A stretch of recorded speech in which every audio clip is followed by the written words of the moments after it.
चलिए, आज की जो क्लास है वो क्लास 11th केमिस्ट्री में पार्ट 2 का पहला चैप्टर। तो कल आपको मैंने कुछ बताया था, आपका जो पार्ट 2 का जो केमिस्ट्री का पार्ट 2 है उसमें जो फर्स्ट चैप्टर है आपका वो क्या है, रिडॉक्स है। बुक लाए हैं आप लोग, बुक चेकआउट करिए। मैंने बताया था रिडॉक्स। वैसे जब हम पढ़ाते हैं तो बुक वगैरह की ज़रूरत ही नहीं पड़ती है, बुक की ज़रूरत होती है बस न्यूमेरिकल के लिए, आपके लिए, ठीक है। बुक की ज़रूरत ही नहीं पड़ेगी आपके। वैसे आपके पास है तो मिलाते रहिएगा कि हाँ सही जा रहा है कि नहीं। रिडॉक्स मतलब हिंदी में भी रिडॉक्स ही लिखता है। और मैंने कल आपको बताया था कि दो प्रकार के होते हैं। एक होता है कौन सा बच्चा, एक होता है अपचयन, जिसको कहते हो क्या, रिडक्शन कहते हैं आप। और एक होता है उपचयन, जिसको कहते हैं ऑक्सीडेशन। अच्छा, इसी को हम क्या नाम देते हैं, ऑक्सीकरण का भी नाम देते हैं, है ना। यह ऑक्सीकरण भी कहलाता है। अभी कहता है कि अपचयन उपचयन है क्या। तो कल मैंने आपको समझाया था कि जो अपचयन होता है वो इलेक्ट्रॉन हमेशा क्या करता है, अपने अंदर गेन करता है इलेक्ट्रॉन को, मतलब कि लेगा, इलेक्ट्रॉन को लेता है। तो ऐसे अभिक्रिया को हम क्या नाम देते हैं, अपचयन अभिक्रिया का नाम देते हैं। जैसे सपोज दैट कोई मेटल मैंने आपको बताया था M है, और M बन गया क्या, M पे -1, M पे कुछ नहीं था तो क्या मान लेंगे, 0। मतलब कि कोई साधारण तत्व है, जैसे होता है ना हाइड्रोजन लिथियम वगैरह सब आपका, तो कहता है M पे -1 हो गया। रिएक्शन के तत्पश्चात मैंने देखा कि -1 है, और यहाँ पे जो था M पे 0 है और बन गया M पे +1। तो आप देख रहे हैं कि जो मैंने कल बताया था आपको इंटीजर्स के बारे में, पूर्णांक जो होता है आपका मैथ में, ये प्लस की तरफ भागता है, राइट साइड प्लस की तरफ चलते हैं, लेफ्ट साइड की इधर की तरफ माइनस की तरफ। तो आप देख रहे हैं ये क्या हो रहा है, एक स्टेप पीछे आ रहा है कि नहीं आ रहा है, 0 से -1 हो रहा है। ये क्या हो रहा है, 0 से +1 की तरफ जा रहा है। तो कह सकते हैं कि जैसे कोई तत्व है, इसके ऊपर जो चार्ज लगा रहता है उसको हम देखेंगे। तो कहता है कि इसके चार्ज में अगर डिक्रीज की तरफ, मतलब घटेगा इसका चार्ज, तो हम एक मोटा मोटी मान लेते हैं कि ये किसी से उधार लेता है इलेक्ट्रॉन को। उधार लेने का तात्पर्य क्या है कि जैसे कि हमने कल बताया था कि हम किसी से 10 रुपया ले रखे हैं और 10 रुपया और लेते हैं, तो एक बात बताइए कि मैं धनी हो जाऊंगा कि गरीब हो जाऊंगा। गरीब ही होना है, क्योंकि पहले मुझे मेरे ऊपर 10 रुपये का कर्ज था, ऑलरेडी 10 रुपया माइनस में मैं था कि मुझे देना है, और 10 रुपया और ले लिया, तभी कितने का हो गया, 20 रुपये का। वही यहाँ पे था कि ये कुछ नहीं था, नॉर्मल था, अचानक इसको आवश्यकता हो गई एक इलेक्ट्रॉन की, तो इलेक्ट्रॉन ले लिया। तो इसके ऊपर कौन सा चार्ज, प्लस में आएगा कि माइनस में, क्योंकि ले रहा है ना। अच्छा, लेगा तो किस साइड जोड़ेगा, पहले ही ले लेता है, मतलब कितना इलेक्ट्रॉन ये लिया है, एक इलेक्ट्रॉन लिया। बात आए समझ में। और 11th का जो कल वाली क्लास मैंने लिया था उसको मैंने अपलोड कर दिया, ग्रुप में भेजेंगे, उसको देख लीजिएगा एक बार, एक नज़र तो ज़रूर देखिएगा, ज़्यादा इंपॉर्टेंस आपको लगेगा, आपको बिल्कुल बातें समझ में आ जाएंगी। नहीं तो ऐसे तो कहीं ना कहीं आप घबराएंगे, क्योंकि कल पूरा बेसिकली समझाया था। और देखिए कि ये क्या किया है कि इलेक्ट्रॉन दिया है। जैसे कि आप 5 रुपये आपके पास था, आप बहुत अमीर आदमी, तो अपने खाते में जोड़ते हैं कि अपने खाते में से घटाते हैं किसी को देंगे। तो कोई आपके पास कोई अकाउंट है, उस अकाउंट में आप मनी को, जैसे कि मैंने इनको 2 रुपया दे दिया, तो मैं अपने खाते में जोड़ूँ ना कि 2 रुपया गया, मतलब मैंने दे दिया। प्लस में करूँगा कि माइनस में, क्योंकि मैं अब और धनी होते जा रहा हूँ, धनात्मक होगा। और ले लेंगे तो लेने पे ऋणात्मक होता। अच्छा, वो वापस कर देगा तो हम लिखेंगे ना माइनस, काट दोगे कि नहीं, उसको काट दोगे। तो बात यहीं पे कुछ है कि ये या ऐसे भी समझ सकते हो, -1 था ले लिया था, अभी यही व्यक्ति क्या किया कि -1 जो था वो दे दिया, तो क्या हो गया 0। किधर की तरफ आ रहा है, प्लस की तरफ आ रहा है कि नहीं आ रहा है। तो बात यही है कि जो देने का काम करता है वो कहलाता है उपचयन, जिसको अक्षीकरण कहते हैं। जो लेने का काम करता है उसको कहते हैं अपचयन। अच्छा, कितना इलेक्ट्रॉन दिया, तो देने वाली क्रिया को इधर दिखाते हैं। जब अपचयन होता है तो इलेक्ट्रॉन को इस साइड जोड़ते हैं, जब उपचयन होता है तो इलेक्ट्रॉन को इस साइड ऐड करते हैं। ये प्रक्रिया भी थोड़ा सा आप जानिएगा, ठीक है। इतना अब अपचयन उपचयन की जब बात खत्म हुई थी तो मैंने आपको कल बताया था कि आज जो क्लास चर्चा होगी वो आज टोटली केमिस्ट्री को ही लेके चलेंगे, ठीक है। चर्चा किस पे की जाएगी, तो चर्चा हम करेंगे डिफरेंट बिटवीन ऑक्सीडेशन एंड, इसको मिटा देते हैं, ठीक है।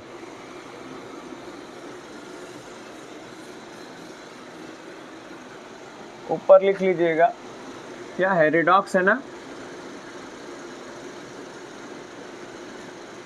कौन सा चैप्टर है, चैप्टर नंबर दिया होगा, कौन सा चैप्टर है आपकी बुक में। अरे यार तुम लोग से तेज तो मैं चिल्ला रहा हूँ, खाओ के नहीं आए हो क्या सुबह सुबह 8वां है। अरे चुट्टा बोलो, यस सर। ढेर बोल देला तू तो लेकिन फिर भी सुनाई उनाई नहीं दिया है। चलिए, कहता है कि रेडॉक्स का मतलब ही होते हैं ऑक्सीकरण संख्याएं। ऑक्सीकरण संख्या मतलब क्या हुआ, मैंने क्या बोला, रेडॉक्स का मतलब होता है ऑक्सीकरण।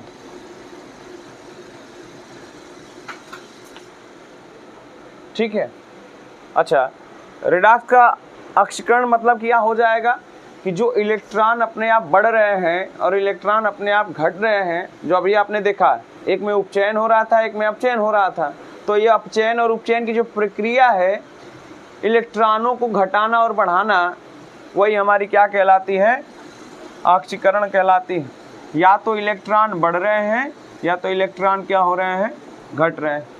कहाँ पे बढ़ घट रहे हैं, तो जो उसके ऊपर चार्ज, जैसे Na होता है, कहेंगे कि Na है और Cl है, तो NaCl में क्या हुआ होगा कि Na कितना इलेक्ट्रॉन Cl को दिया होगा, 1 इलेक्ट्रॉन।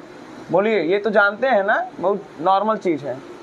और Cl कितना इलेक्ट्रॉन लिया होगा, तो क्या मैंने लगाया, माइनस, दिया होगा तो, अभी तो समझा रहा था ना यही चीज़। तो जब देता है तो धनात्मक, लेता है तो ऋणात्मक। अब आगे की बात करते हैं। अब समझिए, मुझे आज की टॉपिक लेनी है क्या, डिफरेंट करना है, डिफरेंट करना है इसमें बिटवीन द वैलेंसी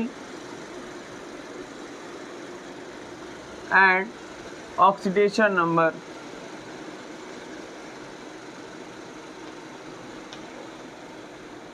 मतलब समझ में आ रहा है, कह रहा है कि संयोजकता तथा ऑक्सीकरण संख्या में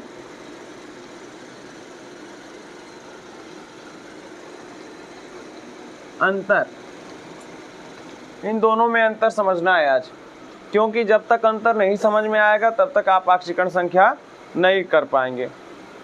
अब थोड़ा सा अंतर डिफरेंट को समझते हैं। देखिए, अभी तो मोस्ट इम्पॉर्टेंट तो चैप्टर छोड़ रखे हैं, जो इसमें से एक इम्पॉर्टेंट ये भी चैप्टर है आपके 11th वाले में। हमें सबसे ज़्यादा इम्पोर्टेंट लगता है वो है क्या, जो आपका 4th चैप्टर है, जिसको कहते हैं केमिकल बॉन्डिंग, है ना। बोलिए, रासायनिक बंध जिसको कहा जाता है, वो सबसे इम्पोर्टेंट है 4th चैप्टर। वो आपके बेसिक को निचोड़ता है बिल्कुल। और कहीं ना कहीं हमको पता है कि अगर वो पढ़ाए होते तो कहीं इसमें आपको कहीं जल्दी दिक्कत नहीं होगा, लेकिन कोई नहीं, पूरा प्रयास रहेगा कि मैं समझाऊं। एक तरफ लिखते हैं क्या, वैलेंसी। वैलेंसी मतलब क्या, संयोजकता। संयोजकता और एक तरफ हम कर देते हैं क्या, ऑक्सीडेशन नंबर, जिसको कहते हैं ऑक्सीकरण संख्या। अब देखिए इसका तात्पर्य कौन कौन जानता है कि इसका अर्थ क्या क्या होता है, बस हाथ उठाइए। संयोजकता जानते हो ना क्या होता है, मनीष आप लोग, आपको भी पता है, आप नहीं पता है कोई बात नहीं, आप दोनों में से नहीं पता है, आपको पता है। संयोजकता वह इसके लिए कह सकते हैं वर्ड है, किसी एलिमेंट के लिए उस वर्ड को प्रयोग किया जाता है संयोजकता शब्द में, कि जो तत्व इलेक्ट्रॉनों का आदान प्रदान करते हैं, बात समझिए। जैसे होता है ना कि Na भी प्लस दे रहा था ना, तो Na प्लस कितना दे रहा था, 1, तो कहेंगे कि Na की जो संयोजकता है वो कितनी है, +1 है, बोलेंगे ना, यही कहलाती है संयोजकता। जितना तत्व अपने इलेक्ट्रॉन को किसी दूसरे इलेक्ट्रॉन को या तो देगा या तो लेगा या तो साझा करेगा, वही कहलाती है क्या, उस तत्व की संयोजकता। अच्छा मोटा मोटे में समझा देता हूँ। अब ऑक्सीकरण संख्या क्या कहलाएगी, तो कहा जाएगा कि जो उसकी नेचुरलिटी वैलेंसी है, जो उसकी प्राकृतिक संयोजकता है, जितना वो दे रहा था, ले रहा था या तो साझा कर रहा था, उससे थोड़ा सा बढ़ जाए। बात समझिए, जो नेचुरलिटी थी उससे थोड़ा सा ये बढ़ जाता है। जैसे कि सपोज दैट कि सल्फर की संयोजकता -2 होती है, क्लोरीन की संयोजकता -1 होती है। अगर वो बढ़ जाए, जैसे कि सल्फर को हो गया 4, 6, होता कितना है, -2 ही ना होता है, अभी हो गया +4, +6, ये सब क्या चीज़ें होती हैं आपको बिल्कुल एक्सप्लेन करेंगे। यही कहलाती है ऑक्सीकरण संख्या। क्लोरीन की -1 से हो सकता है +3, और उसके बाद क्या हो जाएगा, +5, +7। अच्छा एक चीज़ और कहता है कि सर माइनस और प्लस का क्या मजा, ये सब है खेल। तो आप जानते हैं कि जैसे अगर Na पे प्लस हम यूज करते हैं तो साफ साफ बात है कि Na जो है वो एक धातु है, क्योंकि Na की संयोजकता होती है एक इलेक्ट्रॉन बाहर करेगा, लेकिन धनात्मक में होगा जो कि बाहर करता है, तो धनात्मक होने का विशेष कारण ये है कि ये क्या है, धातु है। अब Cl एक इलेक्ट्रॉन लेता है, इसका विशेष कारण माइनस, देखो इसका भी संयोजकता 1, इसका भी संयोजकता 1, लेकिन यहाँ माइनस, यहाँ पे प्लस। ये लेता है क्योंकि यह धातु है, ये देता है क्योंकि ये क्या है, धातु है। ये डोनेट करता है, ये एक्सेप्ट करता है। यही मेन पॉइंट्स है, इसी को समझना है सब कुछ है। चलो समझते हैं। अब इसको फाइंड आउट करने के लिए ना, इसको फाइंड आउट करने के लिए हमें एक तत्व लेना पड़ेगा, तत्व की बिल्कुल प्रोसेस को समझना पड़ेगा, और जब ये आ जाएगा ना तो उसको निकालने के लिए बस इतना काफ़ी। समझ रहे हैं बात को ना। और सबसे इसमें मोस्ट इम्पॉर्टेंट ये है कि तत्व का आपको एटॉमिक नंबर याद होना चाहिए, परमाणु संख्या, और सबसे मोस्ट इम्पॉर्टेंट है कि इलेक्ट्रॉनिक विन्यास करने आना चाहिए आपको। बात समझ में आ रही है? अगर ये दो चीज़ आपको क्लियर है तब आसानी पूर्वक आप निकाल सकते हैं, आप समझ सकते हैं। देखिए तो हम मान लो सपोज दैट क्लोरीन को ले ले या सल्फर को ले लेते हैं, ठीक है। तो पहले सल्फर की बात करते हैं। यस हो गया। अब सल्फर की जो परमाणु नंबर या परमाणु संख्या जो होता है, एटॉमिक नंबर, वो कितना होता है, 16। तो हम कह सकते हैं कि जो सल्फर का एटॉमिक नंबर है, जिसको हम दिखाते हैं जेड से, होता है कितना है, 16। तब जब 16 होगा तो आपको पता होना चाहिए कि जितने, देखिए नहीं पता है तो उसको माइंड में सेट कर लीजिए। जब कोई चीज़ आपके सामने नहीं आ रही है तो आप बिल्कुल उसको माइंड में सेटअप करते चलिए। देखो मेरे पढ़ाने का तरीका कुछ अलग है, मैं बेसिकली पढ़ाने की कोशिश करता हूँ। बात समझिए, बेसिकली चीज़ को जानने की कोशिश करिए, क्योंकि हमने बहुत जगह ऐसी जगह जाके अनुभव किया है कि जब तक बेसिक नहीं पता है तब तक बड़े बड़े थ्योरी का कोई काम नहीं है। देखिए सेलिब्रिटी तभी आप बन सकते हैं जब छोटे छोटे लोग आपको क्या करेंगे, पसंद करेंगे, मतलब आपसे छोटे लोग। तो बड़ी थ्योरी पे जाने के लिए अब बताओ कि उसकी तरफ जाने के लिए हम यहाँ पे क्यों घूम रहे हैं? कक्षा 6-7 में घूमने की क्या ज़रूरत है? लेकिन वहाँ जाने के लिए मुझे ज़रूरत है ना, क्योंकि जब तक ये नहीं आएगा तब तक वो आ ही नहीं सकता है। कुछ दिमाग में आ रहा है ना क्या कह रहा हूँ? ये होता है। तो देखिए अब तो जब जेड की संख्या 16, जेड मीन्स क्या है? एटॉमिक नंबर है। ये क्या है? एटॉमिक नंबर है। अब जितना जेड एटॉमिक नंबर होता है उतना ही क्या होता है? प्रोटॉनों की संख्या होती है। न्यूट्रॉन, इलेक्ट्रॉन, प्रोटॉन, न्यूट्रॉन जानते हैं ना? तो जितना एटॉमिक नंबर उतना ही प्रोटॉनों की संख्या होगी, उतना ही किसकी संख्या? इलेक्ट्रॉनों की संख्या। देखिए 1 अगस्त से रिवीजन करवाएंगे, समस्थानिक, सम इलेक्ट्रॉनिक, याद है ना? करवाया हूँ सब कुछ। समभारिक, सम न्यूट्रॉनिक भी करवाया हूँ, सम इलेक्ट्रॉनिक भी करवाया हूँ, समस्थानिक भी करवाया हूँ, समभारिक भी करवाया हूँ। आइसोटोन, आइसोटॉप्स, याद आ रहा है ना सब? तो इन चीज़ों को मैं पूरा एक्सप्लेन करूँगा आपको। फर्स्ट चैप्टर तो हटा दिया गया है, सेकेंड चैप्टर आपका है केमिस्ट्री में, जो कि बहुत अच्छे तरीके से मैं आपको पढ़ाऊँगा, घबराइएगा मत, क्योंकि उसमें टोटली इलेक्ट्रॉनों को भरना, D orbital, P orbital, S orbital, D F orbital, ये सब चीज़ें क्या हैं उनको समझाएंगे। हुंड का नियम बाकी है, अब बाउ का सिद्धांत बाकी है, बहुत चीज़ें अभी मैंने छोड़ा इसीलिए। तो देखिए, तो P = E हो गया। अब जितने इलेक्ट्रॉन उतना ही प्रोटॉन उतना ही क्या होता है? एटॉमिक नंबर पे ही डिपेंड होता है। अब सुनिए, न्यूट्रॉन की संख्या पूछेगा तो न्यूट्रॉन की संख्या इसके बराबर नहीं होती है। नॉट = क्या? न्यूट्रॉन। इतने न्यूट्रॉनों की संख्या नहीं होती। आगे देखिए जाए तो न्यूट्रॉनों की संख्या क्या होती है? तो न्यूट्रॉनों की संख्या अगर हमें निकालनी है तो हमें ज्ञात होना चाहिए इसका एटॉमिक मास। क्या ज्ञात होना चाहिए? एटॉमिक मास ज्ञात होना चाहिए। तो एटॉमिक अगर मास ज्ञात है तो इसका एटॉमिक मास जो होता है वो होता है कितना? 32। तो किसी किसी में न्यूट्रॉनों की संख्या सेम आती है। और सोडियम में न्यूट्रॉनों की संख्या अगर आपसे पूछ दूं तो सोडियम का एटॉमिक नंबर 23 होता है, और एटॉमिक नंबर होता है कितना? ये एटॉमिक देखिए, एटॉमिक मास जो है ए से दिखाया जाता है 23, और एटॉमिक नंबर कितना होता है? तो कहता है 11। तो न्यूट्रॉनों की संख्या क्या होगी? तो कहता है कि A - Z, A बराबर 23, Z बराबर 11, कितना आ गया? 12। अच्छा, प्रोटॉनों की संख्या इसमें कितना आ रहा होगा? जितना है एटॉमिक नंबर, इलेक्ट्रॉनों की संख्या जितना है एटॉमिक नंबर। बात समझ में आ रहा है ना? तो टोटल तो 11 है सब, लेकिन न्यूट्रॉनों की संख्या क्या इससे मिल रही है? नहीं। तो न्यूट्रॉनों की संख्या कितनी आई है? 12। तो न्यूट्रॉनों की संख्या प्रत्येक पे साधारण समान रूप से नहीं होती है, अलग होती है, और उसको निकालने का फार्मूला कुछ ये होता है। मैं बिल्कुल आपको बेसिक चीज़ समझाते चल रहा हूँ। अब देखिए,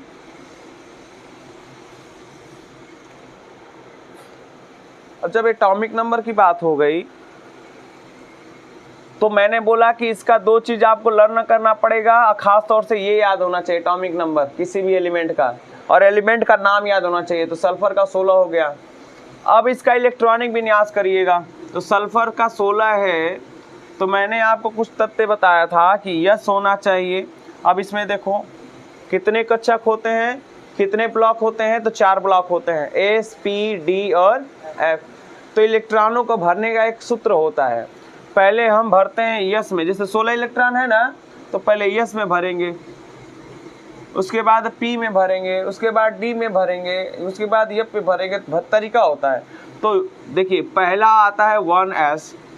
तो 1s क्या होगा? कितना इलेक्ट्रॉन दिया जाता है? यस को 2 इलेक्ट्रॉन देते हैं। तो 1s2 कामा, किसको किसको इलेक्ट्रॉनिक विन्यास नहीं आता है? आपको भी हरिभजन? ओके, घबराइए मत, सिखाएंगे सब कुछ, ठीक। 1s2, 2s2, 2p, 6, 3s2, 3p, 4।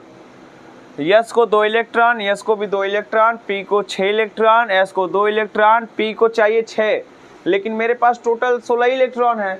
तो देखिए, 16 में से 2 दे दिया बचा 14, 16 में से 2 दे दिया बचा 12, 16 में से 6 दे दिया बचा 6, 16 में से 2 दे दिया बचा 4, और 16 में से चाहिए था 6, 4 ही ना बचा है, तो 4 इसके ऊपर रख देते हैं। ये होता है। गर्मी बहुत है, नहीं गर्मी बहुत हो रहा है, टेम्परेचर बहुत हाई है, बस बारिश की वजह से।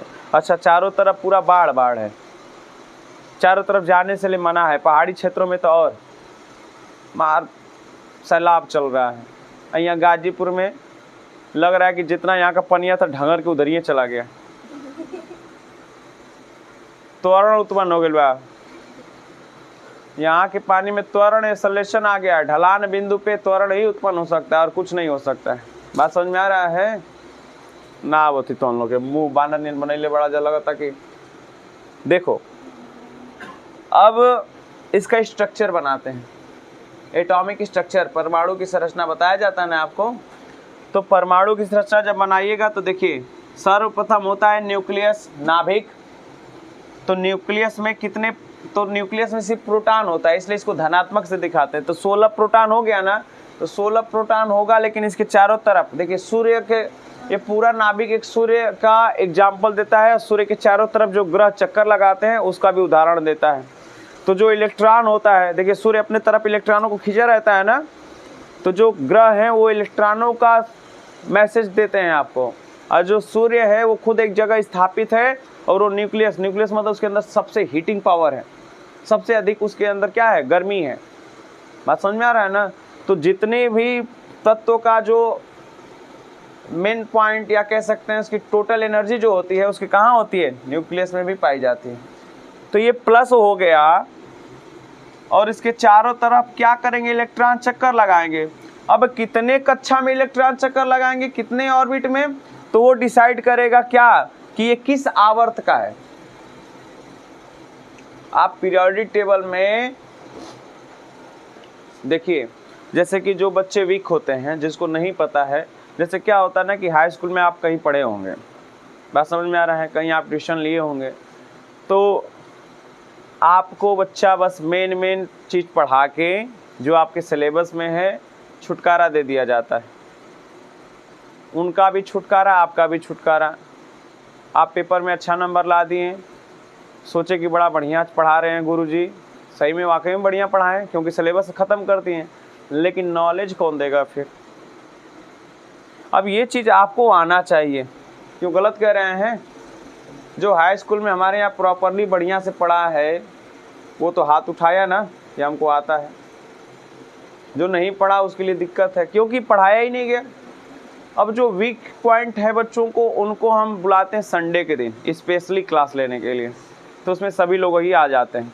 तो उस दिन आप बिल्कुल संडे के दिन मौजूद रहिएगा। आपको पीरियोडिक टेबल से लेकर उसकी मेन प्रॉपर्टीज आपको बिल्कुल माइंड में सेट कर दी जाएगी कि आगे चल के आपको कहीं दिक्कत नहीं होना चाहिए। आइए, तब तक इंतज़ार करिए, आज बृहस्पतिवार है, 2 दिन अभी बाकी है, ठीक है। और मैं आपको हमेशा कहता हूँ कि जैसे कि कहीं भी अगर आप जाइए तो 3 चीज़ अपने पास में रख के, जैसे आप कहीं जाते हैं तो वो तो जा रहे हैं तो रेगुलरिटी तो बनी हुई है, लेकिन एक चीज़ बहुत इंपॉर्टेंट रखता है, धैर्यता हमेशा बना के रखा करिए। Patience is very important in your life. अगर धैर्यता है तो आप बहुत कुछ सीखने की क्षमता रखते हैं।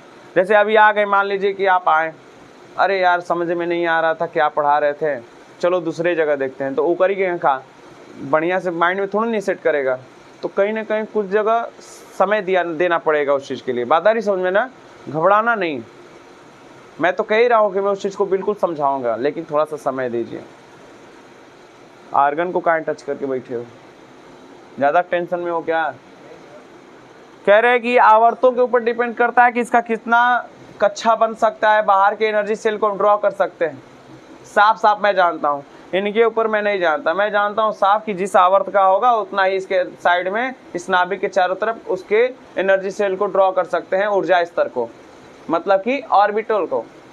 तो करके देखा जाए तो ये तीसरे आवर्त का एलिमेंट है, ऑक्सीजन दूसरे आवर्त का। तो मैं कल बताऊंगा आपको, ये संडे के दिन जो पीरियोडिक टेबल होता है, इधर से इधर जब चलते हैं तो आवर्त में चलते हैं, जिसको पीरियड कहते हैं। आप ऊपर से नीचे आते हैं, टॉप टू बॉटम, या क्या बॉटम टू टॉप, तो वो होता है क्या, ग्रुप। ये 17 ग्रुप का एलिमेंट है। बात समझ रहे हैं? और तीसरे आवर्त का ये तत्व है, एलिमेंट है, तीसरे और 17 ग्रुप का एलिमेंट ये भी हम कह सकते हैं। तो तीसरे का है तो कितना कक्षक बनेगा, 3 बनेगा नाभिक है, तो 1 2 और 3, आंख बंद करके 3 बनाइए फट से। अब बात आती है कि पहला कक्षक है ये दूसरा है और ये क्या है, तीसरा है। तो पहले कक्षक में कितने इलेक्ट्रॉन है, 1s लिखा है, कहने का मतलब है कि पहले में यस होता है, दूसरे में यस और p होता है, तीसरे में s p और d होता है, चौथे में जाएंगे तो sp-df होगा, पांचवें में एकदम सेम अब चलने लगा sp-df sp-df sp-df। तो कहता है कि पहले वाले में आप इलेक्ट्रॉन कितना दिए हैं, देखिए 1s को कितना दिया है आपने, 2 इलेक्ट्रॉन, तो 2 इलेक्ट्रॉन ड्रॉ कर लीजिए। देखिए 2s और 2p में कितना आपने दिया है, तो 2s को दिया है 2 इलेक्ट्रॉन और 2p को कितना दिया है 6, 1 2 3 4 5 और 6। 3s को 3p को d को तो दिया ही नहीं है, मतलब यहाँ पे d को क्या कर दिया आपने, कुछ नहीं है ना, तो 0 है। तो 3s को कितना इलेक्ट्रॉन 2, p को कितना इलेक्ट्रॉन 4 है, बस बात समझ रहे हैं। अब यहाँ पे थोड़ा सा रुकिएगा, कहता है कि जब यहाँ पे 2 इलेक्ट्रॉन ये रूल है कि नाभिक के बगल वाले एनर्जी सेल के पास 2 इलेक्ट्रॉन होना चाहिए और बाद वाले में 8 इलेक्ट्रॉन होने चाहिए। जैसे कि लास्ट जो एनर्जी सेल होगा उसमें 8 इलेक्ट्रॉन होने चाहिए, तो दूसरा तो लास्ट एनर्जी सेल है नहीं। तीसरे में देखिए, तीसरे में क्या है, लास्ट एनर्जी सेल है, लेकिन कितने इलेक्ट्रॉन है, 1 2 3 4 5 और 6 ही हो रहा है ना। बाकी ये सब पहला और दूसरा कंप्लीट है, मतलब इसमें 2 इलेक्ट्रॉन है और इसमें टोटल 8 इलेक्ट्रॉन है।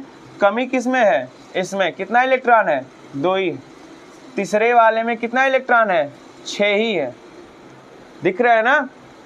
बाकी तो जब अब हमें किसको कंप्लीट करना है, रूल ये कहता है कि प्रत्येक एलिमेंट ऑक्टेट रूल को फॉलो करते हैं, अष्टक नियम का पालन करते हैं, अपने वाह्यतम कोश में लास्ट एनर्जी सेल में 8 इलेक्ट्रॉन रखने की संभावना रखते हैं और चाहते भी कि 8 इलेक्ट्रॉन हो जाए। या तो इसके करने के लिए इलेक्ट्रॉन को देना पड़े या तो लेना पड़े, एक्सेप्ट करना या डोनेट। तो यहाँ तो डोनेट नहीं करेगा क्योंकि 6 इलेक्ट्रॉन है, 6 अपनी घाटा में लाएगा नहीं, किसी से 2 लेने की चेष्टा करता है कि 2 आ जाए। बात समझ रहे हैं, 2 आ जाए तो 2 आ जाए तो वही तो -2 लगाते हो ना उसकी वैलेंसी। अच्छा, वहाँ जाने के लिए भी समय है। अब क्या करते हैं ना कि इससे हमारा ये कंप्लीट हो गया है दूसरे तक, तो इससे मतलब नहीं। देखिए सारा खेल कहाँ आ गया, लास्ट वाले में ना, तो यही इलेक्ट्रॉन देगा, लेगा, काम यही करेगा। तो यहाँ तक हो गया, ये हो गया एटॉमिक स्ट्रक्चर इसका, देखो ये हो गया एटॉमिक स्ट्रक्चर इसका। अब बात आती है कि लास्ट एनर्जी सेल कौन है इसमें, तो लास्ट एनर्जी सेल ये है ना, तीसरा वाला, और लास्ट एनर्जी सेल को ही कहा जाता है वैलेंसी सेल। क्या कहते हैं, वैलेंसी सेल। अब वैलेंसी सेल को हिंदी में कहते हैं संयोजी कोष। क्या नाम दिया जाता है, संयोजी कोष, संयोजी कोष, जिसको हम क्या नाम देते हैं इंग्लिश में, वैलेंस सेल कहते हैं, वैलेंस सेल, संयोजी कोष। अब जब इसकी बात हो गई तो आप कहिएगा कि सर इसका तात्पर्य क्या है, तो वैलेंस सेल हमको तो मिल गया कि ये, अच्छा वैलेंस सेल में इलेक्ट्रॉनों की संख्या कितनी है, 6 है ना। वैलेंस सेल में इलेक्ट्रॉनों की संख्या कितनी है, सिर्फ 6 है। तो हम लिखते हैं वैलेंस सेल इलेक्ट्रॉन या number of valence shell electron. Valence shell में इलेक्ट्रॉनों की संख्या कितनी आपने बताया, 6 बताया। अब जब इतना हो गया तो लुईस ने अपना एक स्ट्रक्चर दिया था, लुईस ने अपना एक संरचना बताया था। लुईस एक साइंटिस्ट हैं, बोला था कि जो 6 इलेक्ट्रॉन है ना, इस तत्व को उठा लीजिए, यहाँ से इस तत्व को उठा लीजिए। तो मैंने तत्व उठा लिया, बोला कि 6 इलेक्ट्रॉनों को चारों दिशाओं में भरते हुए जाइए, लेकिन कंडीशन ये है कि एक दिशा में कई इलेक्ट्रॉन पहले भरिएगा स्टार्टिंग में। तो 6 इलेक्ट्रॉन है हमारे पास, तो एक इलेक्ट्रॉन यहाँ पे पहली दिशा, चार ही दिशा होता है ना हमारे पास, तो एक दिशा यहाँ भर दिया, दूसरे दिशा ये और ये, 4 दिशा में भर दिया। कितने इलेक्ट्रॉन को, 4 इलेक्ट्रॉन को। किसके रूप में, तो डॉट के रूप में, क्योंकि इसी को कहते हैं लुईस डॉट स्ट्रक्चर, लुईस के डॉट की संरचना। बात समझ में आया। तो इलेक्ट्रॉनों को जो ऐसे दिख रहा था उसको डॉट में है कितना, किया कितना, अभी 2 बाकी है ना, तो बोला कि जब 2 बाकी तो दोबारा इस दिशाओं में भरना स्टार्ट कर दो। तो मैंने भरा यहाँ पे 5 और यहाँ पे भरा 6 इलेक्ट्रॉन भर दिया ना मैंने।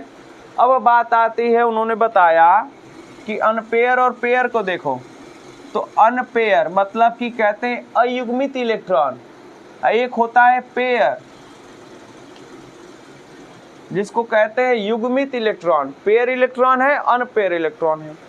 तो अनपेयर इलेक्ट्रॉन किसको कहते हैं, तो अनपेयर जो सिंगल दिखाई देगा इलेक्ट्रॉन, इसमें ये जो आपने अवस्था किया है, प्रकट किया है, इसमें अगर 2 इलेक्ट्रॉन दिख रहा है कि खाली है, मतलब जितने सिंगल दिखाई देंगे वही होगा क्या, अनपेयर। जो पेयर ही ना किया हो तो कितने हैं, 2 है ना, और पेयर भी कितना है, 2 है। अब सुनिए, अब कहता ब्लास्ट स्टेज आ गया किसकी, वैलेंसी की। तो वैलेंसी इसकी कितनी हो गई, तो कहेंगे कि जितने अनपेयर इलेक्ट्रॉन होते हैं उस तत्व के, वही उसकी क्या कहलाती है, संयोजकता कहलाती है। क्या कहलाती है, तो इसकी संयोजकता कितनी हो गई, 2। सल्फर की संयोजकता कितना हो गया, 2। अच्छा, माइनस होगा कि प्लस, तो एक्चुअल में जो सल्फर होता है, बता नेचर के हिसाब से ये अधातु होता है, नॉन मेटल होता है। तो अधातु हमेशा इलेक्ट्रॉन लेने का कार्य करता है, तो ये 2 इलेक्ट्रॉन हमेशा क्या करेगा, लेगा। तो ग्रहण कर रहा है बेटा, तो ये क्या हो जाएगा, माइनस। कुछ माइंड में आ रहा है थोड़ा बहुत, अगर इतना भी आ रहा है तो बहुत है। अगर आज की फर्स्ट क्लास में अगर थोड़ा भी समझ में आ गया, जैसे हम लोग, जैसे गुरुजी हमारे कहते थे कि अगर हम कहीं जा रहे हैं क्लास अटेंड करने, पहले दिन ही कुछ समझ में आ गया तो मतलब साफ है कि हम पढ़ने के लिए इच्छुक हैं, हम जिस चीज़ के लिए आए हैं हम ले रहे हैं। अन्यथा एक आध दिन होता है ना, देखो एक आध बच्चों को तो कभी उन्होंने मुंडी करेगा, कोई इधर मुंडी करेगा, फिर ऐसे मुंडी करके अपना देखेगा, मतलब उसको बोरियत होती है। साफ है कि वो पढ़ने में इंटरेस्ट ही नहीं ले रहा है।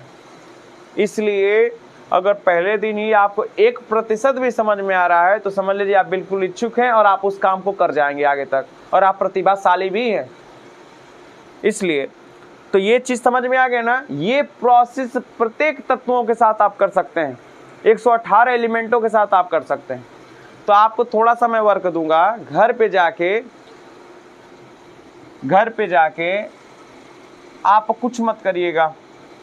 यस ब्लॉक कुछ मत नहीं करोगे तो करोगे कैसे, एस ब्लॉक के तत्वों को और पी ब्लॉक के तत्वों को, एस ब्लॉक के तत्वों को और पी ब्लॉक के तत्वों को, ये जो आपने किया है प्रोसेस, वो टोटली आपको प्रोसेस करके आना है घर से। तो एस ब्लॉक में टोटल है 14 इलेक्ट्रॉन, 7 6 13 इलेक्ट्रॉन है, 7 6 13 इलेक्ट्रॉन। और पी ब्लॉक में टोटल कितने इलेक्ट्रॉन हैं, तो अगर आप ऐड करिएगा तो नीचे वाले को छोड़ देंगे तो 5 6 के 30 हैं एलिमेंट, 30 या 31 होंगे। तो उसको करके आइएगा। बात समझ में आ रहा है, टोटली काम तो करके आना पड़ेगा आपको, कोशिश करिएगा। अभी मैं इसको समझा देता हूँ तो एक और करूँगा इसी पे, ठीक है ना, मैं एक एक्सप्लेन और कर दूंगा। अब तो देखो भाई, संयोजकता समझ में आ गया ना कैसे निकालते हैं। पहले करते हैं, इनका एटॉमिक नंबर पता होना चाहिए और इलेक्ट्रॉनों की संख्या पता होना चाहिए। तो कहता है कि इसका इलेक्ट्रॉनिक विन्यास करेंगे तो कुछ ये आएगा, तो फिर एटॉमिक स्ट्रक्चर बनाइए, संयोजिक कोष में इलेक्ट्रॉनों की संख्या बताइए, जो बाह्यतम कोष में इलेक्ट्रॉन की संख्या होता है लास्ट एनर्जी सेल में, वही होती है वैलेंसी सेल इलेक्ट्रॉन। अब लुईस के द्वारा इसमें डॉट के द्वारा इलेक्ट्रॉन को भर दीजिए। अब जितने अनपेयर और पेयर इलेक्ट्रॉन उसको लिख दीजिए, और जितने अनपेयर होंगे, जितने अयुग्मित इलेक्ट्रॉन होंगे, वही उसकी क्या कहलाएगी, वैलेंसी कहलाती है, संयोजकता कहलाती है। अब नेचर के ऊपर है कि माइनस होगा कि प्लस होगा। अब बात आती है ऑक्सीडेशन नंबर पे। आपका यही चैप्टर है ना, ऑक्सीडेशन है ना, है रिडॉक्स।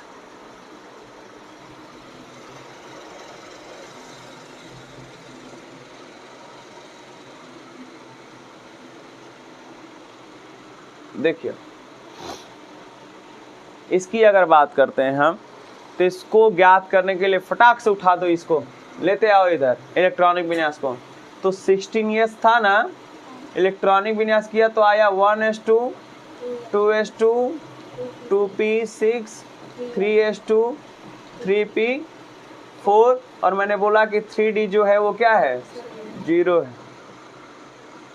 एक्चुअल में डी यहाँ होता नहीं है, 3p के बाद आता है 4s, बात आ रही समझ में ना। लेकिन इलेक्ट्रॉनिक वैलेंस यहीं पे खत्म हो गया, तो इसलिए मैंने दिखाया है कि जो तीसरा आवर्त का जो इलेक्ट्रॉन था वो क्या है, खाली है ना, डी ऑर्बिटल का क्या है, बिल्कुल खाली है। इसलिए मैंने यहाँ पे लिख दिया, क्योंकि ऑक्सीडेशन में इसकी मदद करनी, मतलब इसका मदद लेना पड़ेगा। अब देखिए कि इसमें है 2, जो कि पूरा रूल के हिसाब से पूरा कंप्लीट इलेक्ट्रॉन है। पहले वाले में, पहला वाला है ना, इसमें 2 इलेक्ट्रॉन है, कंप्लीट है। दूसरे वाले में भी कंप्लीट इलेक्ट्रॉन है, कितना है, 8। तो इसको हम क्या कर देंगे, छोड़ देंगे। अनकम्प्लीट किस में है, तीसरे में ना, कितना होना चाहिए, 8 ना, लेकिन है कितना, 6। अब बात आ रही है ऑक्सीडेशन नंबर की, मुझे इसको फिल नहीं करना है, बस इसमें ये बताना है कि इसकी संयोजकता कितनी है, -2 थी ना। तो फिलहाल में जिसको हम कह सकते हैं, जब ऑक्सीकरण में बात करें तो अब ऑक्सीकरण की संख्या की तरह बिहेव कर रहा है, किसकी तरह बिहेव कर रहा है, ऑक्सीकरण की तरह बिहेव कर रहा है। तो हम कह सकते हैं कि सल्फर का ऑक्सीकरण संख्या अगर ज्ञात करनी है कुछ इस मेजॉरिटी में, तो यहाँ पे ऑक्सीकरण संख्या जो उसका होगा, तो हम कहेंगे ऑक्सीडेशन जो इसका नंबर होगा, ऑक्सीडेशन नंबर यहाँ के लिए फिलहाल में कितना है, तो इसको ज्ञात करने के लिए क्या करेंगे, यस में कितने ऑर्बिटल होते हैं, 1। ये भी जानिए आप, यस में 1 ऑर्बिटल होता है, पी में 3 ऑर्बिटल होते हैं, डी में कितने इलेक्ट्रॉन होते हैं, 6 ऑर्बिटल होता है, एफ में 10 कितना होता है, 7 होता है। तो पहले वाले में अगर यस होता है तो उसमें कितने इलेक्ट्रॉन भरे जाएंगे, 2। नियम ये कहता है कि प्रत्येक बॉक्स में, प्रत्येक ऑर्बिटल में 2 इलेक्ट्रॉन भरना है। तो यस में अगर 1 ऑर्बिटल है तो कितने इलेक्ट्रॉन लेता है, 2। पी में कितने ऑर्बिटल होते हैं, 3, तो कितना इलेक्ट्रॉन लेता है, 2 3 6 होगा ना। और डी पे होता है 5, तो 5 दुना के, और एफ के पास होता है 7, 7 दुना के, यही रूल कहता है। तो यहाँ पे होगा 1 ऑर्बिटल, पी के लिए कितना, 3, और डी के लिए कितना, अभी मैंने बोला कितना ऑर्बिटल होता है, 5, हो गया ना। अब इस पे कितना इलेक्ट्रॉन है, 2। यहाँ पे कितना इलेक्ट्रॉन है, 1। पहले भरने का तरीका देखिए, पहले ऐसे चलते हैं, उसके बाद वापस आके नीचे की तरफ भरते हैं इलेक्ट्रॉन को। एक बार इसको हाफ फील्ड इलेक्ट्रॉन कहा जाता है, एक प्लस की तरफ भरते हैं, नीचे से माइनस की तरफ। तो इसको अभी सिखाना है, सिखाएंगे अभी, दूसरे चैप्टर में पूरा छोड़वाए हैं इसको, इसीलिए जानबूझ के। तो यहाँ पे हो जाएगा 2 3 इलेक्ट्रॉन, इलेक्ट्रॉनों को कुछ ऐसे करके दिखाते हैं ना, और ये हो गया कितना, 4। अब डी के पास कुछ है, छोड़ देंगे, नहीं है। अच्छा ये देखिए कि 2 युग्मित इलेक्ट्रॉन आपस में जोड़ बना रखा है, बोलिए, +½ -½ वैलेंसी इक्वल टू 0, मतलब ये अपने आप को मतलब संतुलित करके रहा है ना। यहाँ भी अपने आप को संतुलित किया, क्या इसको संतुलित करने के लिए 2 इलेक्ट्रॉन चाहिए कि नहीं चाहिए, तो फिलहाल में इसको 2 इलेक्ट्रॉन की आवश्यकता है। तो हम कह सकते हैं कि यहाँ पे फिलहाल में ऑक्सीडेशन नंबर जो इसका है सल्फर का, वो कितना है, 2 है। अनपेयर भी देख रहे हो ना, ये दोनों पेयर, ये क्या है, अनपेयर, तो वह इसकी क्या कहलाएगी, वैलेंसी कहलाएगी। अभी तो समझाया ना कुछ देर पहले। अब बात आती है कि इसकी ऑक्सीकरण संख्या अपने आप बढ़ जाती है, कुछ उदाहरण भी करके आपको दिखाएंगे, अभी बीच में छोड़ दीजिए एग्जाम्पल के लिए। ये आ रहा है ना उसमें ये चीज़। चलिए अब बात आती है कि हम क्या करते हैं ना, कि मुझसे तो अब इसी से मतलब था। अब 16s को लास्ट वाले को देखिए क्या था, 3s2 था, और 3p कितना है, 4 है, और 3d कितना है, 0। अच्छा ऑर्बिटल इसके लिए 1, इसके लिए कितना, 3, इसके लिए कितना, 5। अब एक चीज़ देखो बेटा कि ये ऐसे जब था तो मैंने क्या किया कि जब ये किसी से जुटा तो 2 ठे कंपाउंड करके क्लियर किया था। अगर अधिक तत्वों से अगर जोड़ना रहेगा इसको तो हम थोड़ा सा टेम्परेचर क्या कर देते हैं, बढ़ा देते हैं। जब किसी चीज़ का टेम्परेचर आप बढ़ाइएगा तब बताओ, किसी चीज़ को मैंने पकड़ रखा है, मेरा कैपेसिटी बहुत पावरफुल है, लेकिन टेम्परेचर जिसको मैंने पकड़ रहा है उसका टेम्परेचर अगर हम बढ़ा देते हैं तो हाथ में अचानक देखोगे पसीना आने लगेगा गर्मी की वजह से, तो क्या कर दोगे, छोड़ने लगोगे ना, आपका ढीलापन होने लगेगा, हाथ से पकड़ आपकी कमज़ोर होने लगेगी। बोलिए, तो कहने का तात्पर्य है कि जो जब इसको एक्साइटेड, उसको कहा जाता है एक्साइटेड स्टेट, उत्तेजित अवस्था में भेजना। कैसे भेजेंगे, तो उसको हीट करेंगे तो इलेक्ट्रॉन उत्तेजित होने लगते हैं। उत्तेजित मतलब कि अपने जो पेयर बना रखे हैं उसको छोड़ने लगते हैं धीरे धीरे। देखो उत्तेजित होंगे तो कहाँ जाने का प्रयास करते हैं, जहाँ इसका, जैसे देखिए तीसरा ही, इस तीसरा तीसरे में भी एस है, तीसरे में पी भी है, तीसरे में क्या है, डी भी है। तो जब टूटेगा ना तो अपने ही एनर्जी सेल में जाने की कोशिश करेगा, अगर नहीं है तो नहीं जाएगा वो। लेकिन इसके पास देखो खाली जगह है ना, जैसे मान लीजिए एक मकान है, बात समझ रहे हैं, ये मकान में सब कमरे लगे हुए हैं। अब यहाँ पे देखो तुम्हारे क्या है, ये बड़का भैया भाभी, ये छोटका भैया भाभी, एक तुम हो और तुम्हारे घर में मान लो कि तुम्हारी सिस्टर हो गई। तो जब यहाँ से झगड़ा हुआ, मतलब कुछ गर्मा गर्मी हो गया बीच में, तो ये छोड़ के पहले ही भागे यहाँ से। तो या तो भैया छोड़ के कमरा भागेंगे या तो भाभी भागेंगे। तो मान लो भाभी भागी तो तुम्हारे साथ, क्या तुम सोच रहे हो कि हमारे साथ आके रह जाएं? ननद के संगे तो कभी रह ही नहीं सकती हैं। तो कहाँ उनको एक कमरा चाहिए ना स्पेशल। तो यहाँ पे जब उत्तेजित मैंने किया तो 3s2 तो था, लेकिन यहाँ पे देख रहे हैं कि 3p3 दिखाई दे रहा है, क्योंकि यहाँ से एक इलेक्ट्रॉन क्या भाग गया यहाँ से। तो कहाँ आया, 3d1 के पास, जहाँ कमरा खाली रही हुए जो यहाँ, अगर उनके पास कमरा खाली नहीं है तो झगड़ा कितना हो करिए, आप वहीं पे रहिए शांति से। मतलब क्या कि वैलेंसी कितनी रहनी चाहिए, जितना है वही रहना चाहिए, बढ़ेगा ये नहीं। तो ये सब किसके साथ घटना होता है जानते हैं, सेकेंड पीरियड वाले एलिमेंटों के साथ। जैसे ऑक्सीजन है ना, तो ऑक्सीजन के पास क्या होता है, 6 इलेक्ट्रॉन होता है। दूसरे आवर्त का है तो 2s2 और 2p2a तक रहे, 2p4a तक कंप्लीट रहेंगे। 3d नहीं होता, उसमें d होता ही नहीं है। तो कितनों उनका मेहरारू झगड़ा करी, बाहर जाई भी ना करिए। बात समझ में आ रहा है। तो ये क्या हुआ, जब झगड़ा करती तो भाग गई।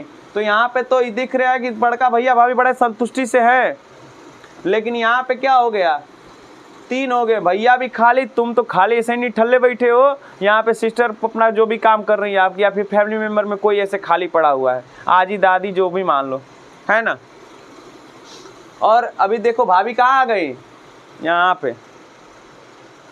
अब कितने अनपेयर इलेक्ट्रॉन हो गए, 1 2 3 4, कितने हो गए, 4 हो गए बच्चा। अब देखो तो हम कहेंगे यहाँ पे इसको 4 वैलेंसी नहीं कहेंगे, अब इस अनपेयर इलेक्ट्रॉनों का नाम रख देते हैं क्या, ऑक्सीकरण संख्या रख देते हैं। इसकी ये ऑक्सीकरण है, मतलब कि ऑक्सीडेशन नंबर। तो कहेंगे इसका ऑक्सीडेशन नंबर जो है वो कितना है, तो 4 है। कितना है तो +4, ऋणात्मक का काम है खत्म। जब उत्तेजित अवस्था में किसी तत्व के इलेक्ट्रॉन जाते हैं तो हमेशा देने और साझा करने के प्रयास में लग जाते हैं, कभी लेने का प्रयास नहीं करता है। पूछेगा क्यों भैया ऐसा। तो देखो इधर, जब सल्फर पे 2 इलेक्ट्रॉन खाली थे, यहाँ पे अनपेयर और 2 ठो क्या थे, पेयर था, तो इस सल्फर को 2 ही इलेक्ट्रॉन चाहिए था ना। तो अगर कोई मान लीजिए कि SO2 टूट गया यहाँ पे, तो ऑक्सीजन भी अपना 1 इलेक्ट्रॉन लेके आया होगा इसके पास। तो ऑक्टेट रूल ये कहता है कि सल्फर के वायतम कोष में सिर्फ 8 ही इलेक्ट्रॉन हो, चाहे अधिक होगा तो मान्यता नहीं दी जाएगी, क्योंकि ये प्रयास करता है अपने बगल वाले अक्रिय गैस की समानता के हिसाब से। तो जब इसके बाद होगा तो एक बात, 2 2 4 2 6 2 कितना हो गया, 8। तो जब तक वैलेंसी इसकी -2 थी तब तक तो ये कह सकते हैं इसकी वैलेंसी है, इसकी संयोजकता है, जो कि अपने वायतम कोष में 8 इलेक्ट्रॉनों की रखने की कैपेसिटी रखता है। लेकिन एक बात बताओ, जब 4 हो गया तो एक बात बताइए, सल्फर पे इलेक्ट्रॉनों की संख्या कितनी हो गई, है कितना, 6 ही है। लेकिन बस 1 पेयर है और 4 ठो क्या है, अनपेयर। एक बात बताओ, जब ये किसी से लेने लगेगा तो इसको कितने इलेक्ट्रॉन की आवश्यकता है इसको पेयर करने के लिए, 4 ना। तो 4 4 कितना हो गया, 8, और 8 2 क्या हो गया, 10। तो किसी भी तत्व के वायतम कोष में 10 इलेक्ट्रॉन नहीं रहते हैं। अगर अपने आप है तो अलग चीज है, तो 2 इलेक्ट्रॉन निकाल के 8 कर लेगा, लेकिन जबरदस्ती किसी से लेके 10 इलेक्ट्रॉन नहीं करता है, ये रूल के खिलाफ है। इसलिए हमेशा क्या करता है, देने का या तो साझा, जो देगा साझा करेगा वो क्या है, धनात्मक है कि नहीं है। अब समझ में आया क्यों धनात्मक आ रहा है, यही होता है। तो आपसे अगर क्वेश्चन कोई करता है कि किसी भी एलिमेंट का ऑक्सीकरण संख्या का जो मान होता है वो धन होता है कि ऋण में होता है, तो हमेशा किस में बताइएगा, धनात्मक में। असंयोजकता उसकी किस में होती है, या तो ऋणात्मक या तो धनात्मक, वो उसके ऊपर, नेचर के ऊपर डिपेंड करता है। लेकिन ऑक्सीकरण संख्या हमेशा किस में होगी, धनात्मक में, क्योंकि ये उत्तेजित अवस्था में आ चुका है। अब देखिए यहाँ पे 2 होने का मतलब क्या है कि सल्फर का जो था 2 पेयर और 2 ठो क्या था अनपेयर। यहाँ पे क्या हो गया 1 पेयर है और बाकी 4 ठो क्या हो गया अनपेयर। दोबारा इसको उत्तेजित अवस्था में लेके जाएंगे, पुनः उत्तेजित अवस्था में ले जाने पर, तो पुनः जब लेकर जाइएगा तो मतलब जानते हो इन लोग में गर्मा गर्मी हो गया, बड़का भैया भाभी तुम्हारे। तो ये भी क्या करेंगी, उठ के फट से कहाँ जाएंगी, जहाँ खाली रहेगा कि इनके साथ जाके बैठ जाएंगे पहले वाले भैया के संगे। ना ना तुम्हारे साथ एकदम नहीं, ननद के साथ तो दम में ना। ये कौन है देवरानी, दम में नहीं जाएगी इसके साथ, तो बगल वाले में जाएगी। या तो एक और रीजन हो सकता है कि झगड़ा करके यहाँ गई नहीं ना तो कहेगी रुक रुक देखा थी का भुनभुना थी तोर बगल में आवत थी हम फुसफुसाए, तो पता चला कि टूट के कहाँ जाएंगे इसके बगल वाले कमरे में। तो हम कहते हैं कि यहाँ पे हो गया 3s1, अब 16s जो था वहाँ पे हो गया क्या 3s1, क्योंकि एक इलेक्ट्रॉन टूट रहा है ना यहाँ से। अब फिर क्या हो गया 3p3 ऑलरेडी था और 3d का जो 1 था वो कितना हो गया 2। यहाँ पे के लिए 2 इलेक्ट्रॉन कि एक है, और यहाँ के लिए कितना 1 2 3, और यहाँ के लिए कितना 1 और 2। तो हम कह सकते हैं एक बात बताइए कि इसका ऑक्सीडेशन नंबर कितना होगा, क्योंकि सल्फर पे सभी के सभी कितने हो गए अनपेयर हो गया कि नहीं हो गया 1 2 3 4 5 और 6, तो इसका ऑक्सीडेशन नंबर कितना हो गया +6। क्यों बताओ, ऑक्सीकरण संख्या में अंतर समझ में आया क्या चीज़ है। वैलेंसी और ऑक्सीकरण संख्या में ऑक्सीकरण संख्या हमेशा धनात्मक होती है और संयोजकता जो होती है उसके नेचर के ऊपर डिपेंड करता है। अब आपसे कुछ क्वेश्चन करते हैं, जैसे कि SO2 है, अगर आपसे पूछ दिया कि यहाँ पे सल्फर की ऑक्सीकरण संख्या कितनी होगी बताइए, तो देखिए मुझे कुछ चीज़ों का मान याद होना पड़ेगा। तो ऑक्सीजन का होता है -2 और सल्फर का अगर नहीं पता है तो मान लेते हैं x, और इसको हम आपस में जोड़ेंगे तत्वों के ऑक्सीकरण संख्या को, इसका कितना होता है -2 और है कितना 2, ऊपर कुछ चार्ज नहीं है तो क्या हो जाएगा 0। तो x प्लस माइनस और प्लस माइनस हो गया, 2 दूना के कितना हो गया 4 बराबर, कुछ गलत है क्या SO2 में, हाँ ठीक है, x - 4 बराबर 0। तो x बराबर कितना आ गया, अब बताओ x का ऑक्सीकरण संख्या किस में आया +4 में आया कि नहीं आया है, बोलो। प्रूफ किया ना मैंने इस चीज़ को। अच्छा स्ट्रक्चर में बना के दिखाता हूँ। जो सल्फर होता है, अच्छा एक बात बताओ, सल्फर का रियल में तुम कितना जानते हो कि 2 पेयर होता है और 2 ठो क्या होता है अनपेयर होता है ना। लेकिन आप देख रहे हैं कि सल्फर के साथ सिर्फ ऑक्सीजन है, बिल्कुल बैलेंसिंग है, तो इसमें -2 से होने से काम नहीं चलेगा।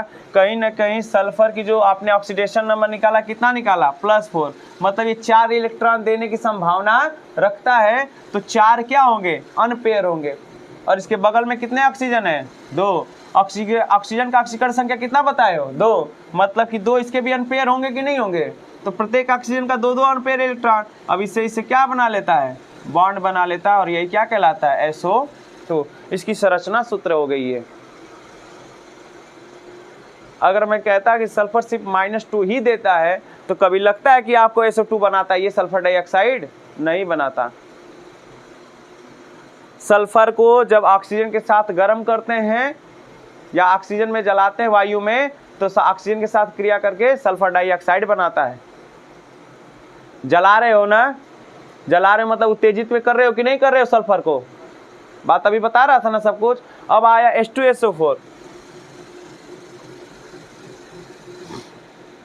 तो हाइड्रोजन का याद करना पड़ेगा +1 होता है कितना 2 ठो, प्लस सल्फर का नहीं पता तो x, ऑक्सीजन का भी मैंने बताया कितना -2 है कितना 4 ठो, बराबर क्या 0। तो 2 एकम 2 plus x minus plus minus और 4 दूना के 8 बराबर 0, 8 में से 2 गया -6 बराबर 0, तो x बराबर आ गया +6। अब बताओ सल्फर की ऑक्सीकरण संख्या कितना आ गया +6 आया कि नहीं आया। और H2SO4 का अगर संरचना बनाना रहेगा तो सल्फर का ऑक्सीकरण संख्या कितना निकाला है 6 मतलब 6 ठो अनपेयर इलेक्ट्रॉन है कि नहीं है, होगा ना, वो ऐसा हो गया। ऑक्सीजन कितना है 4, तो ये 1 2 3 और कितना 4 करना है ना, ये बना लिया मान लो 4। अब प्रत्येक का ऑक्सीकरण संख्या कितना होता है, ऑक्सीजन में भी कितना होता है, 2 होता है ना, 1 2 1 2 H2SO4 है ना, SO4, हाँ ठीक है। तो ये देखिए ये दोनों कंप्लीट कर लिया इसको लेके, ये दोनों इसको लेके कंप्लीट कर लिया। अब बाकी ये 2 खाली हुआ और ऑक्सीजन के यहाँ पे कितने कितने खाली दिखाई दे रहे हैं, 2 इलेक्ट्रॉन इसके भी हैं। अब क्या करेगा कि एक इससे बना लेगा और एक ठो इससे बना लेगा, और यहाँ पे 2 खाली है ना, हाइड्रोजन भी है अभी 2 ठो, तो एक हाइड्रोजन इसके पास अपना एक इलेक्ट्रॉन लेके, एक हाइड्रोजन इसके पास अपना इलेक्ट्रॉन लेके, यहाँ पे एक बॉन्ड बना लेंगे। समझ में आया कुछ? अच्छा, रियल स्ट्रक्चर कुछ इस हिसाब से होता है, मैं बनाता हूँ इसका।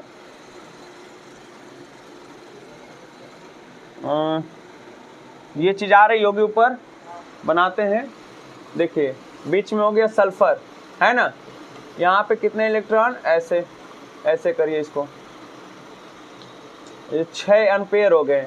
ऑक्सीजन एक यहाँ, एक ऑक्सीजन यहाँ, ये 2 अनपेयर अपना लेके आ गया, तो ये बॉन्ड बना लिया ऐसे, और एक ऑक्सीजन यहाँ पे, एक ऑक्सीजन यहाँ पे, इसका भी 2 अनपेयर इलेक्ट्रॉन होता है ऐसे, तो ये ऐसे बॉन्ड बना लिया। ये बताइए कि सल्फर की बिल्कुल बैलेंसिंग कंप्लीट हो गई, 10 का 10 अपना 12 का 12 कंप्लीट कर लिया। अब बचा एक इलेक्ट्रॉन, यहाँ पे कोई चाहिए इसको कंप्लीट करने के लिए, तो हाइड्रोजन है ना अभी, तो हाइड्रोजन अपना एक इलेक्ट्रॉन लेके, हाइड्रोजन अपना एक इलेक्ट्रॉन लेके, ऐसे देखो रियल स्ट्रक्चर इसका ये होता है H2SO4 का। बात समझ में आया? इसको पूरा लेके उतार जाइए, डिफरेंट बिल्कुल समझ में आ गया ना क्या चीज होता है?